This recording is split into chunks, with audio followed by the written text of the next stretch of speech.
Hey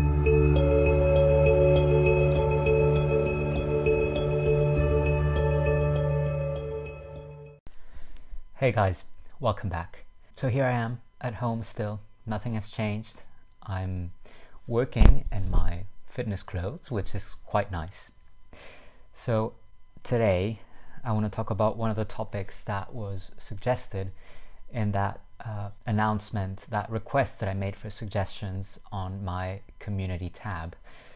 And one of them was one that I think is very important, and that, like as someone who is here on YouTube talking about MS related stuff, I don't really think about the fact that maybe there are people who know MS patients who would like to know how to address the topic with them in a friendly and non-offensive way.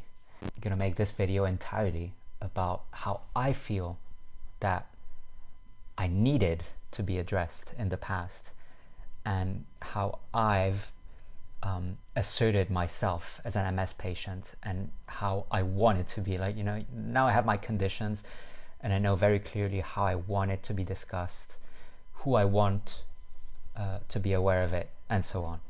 So the very first thing is that it's already in itself wanting to make the effort to be there for the person in the most accommodating way.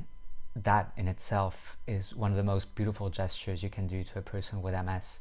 Actually, I found some closer than I thought friends when I got my diagnosis, because I realized who were the ones who were actually interested in knowing what multiple sclerosis was, when I myself was going through the journey of discovering what it was. But at the same time, I think it's very important not to act as someone who knows it all. Like, it's best if you don't say, if you tell them what's going to happen, what the diagnosis is, what the prognosis is, what the treatments are, chances are that your friend with multiple sclerosis will probably be aware of those things already, and will probably have a more realistic outlook on the disease than you will. As a friend, as someone who loves their friend, you probably don't want to look at the bad things, so you tend to be over optimistic about things.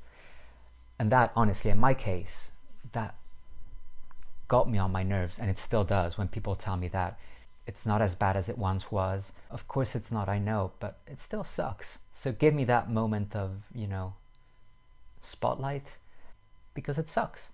So rather than just comforting and saying that you're going to be fine, give them space to really let go of all their frustrations, tensions, fears. And really, there's nothing more you can do than be a listening ear, wanting to hear all their fears and concerns. Another thing, please, and I speak from experience, please do not suggest any treatments that you may have heard your uncle's best friend's neighbor, who also has multiple sclerosis, has tried and he is miraculously cured. Please do not bring any of that up to your friend. Then, as a friend, as a last point, it may be hard for the caring person, for the friend, to read about all this multiple sclerosis stuff when you feel like you can't really do anything about it. So maybe it may be tough for them to read about it, and they'd rather just be there for you when you need it. Yeah, I guess this goes to the MS patients. So don't get angry at your friends if they're not super well informed. It can be tough for them, maybe even more than for you. And this in turn is something that I say to the friends. It can be tougher on you than on the person who's actually experiencing it. Just keep that in mind as well. So to sum it all up, be there as a friend, listen more than speak your mind, offer your help, consider if the person would feel comfortable in certain situations. If you're afraid that they might not, then ask them if they want you to reconsider a different place, a different activity. All that comes from listening closely to your friend. Any questions you may have, friends or MS patients, please write them down below. Take care, everyone. Bye-bye.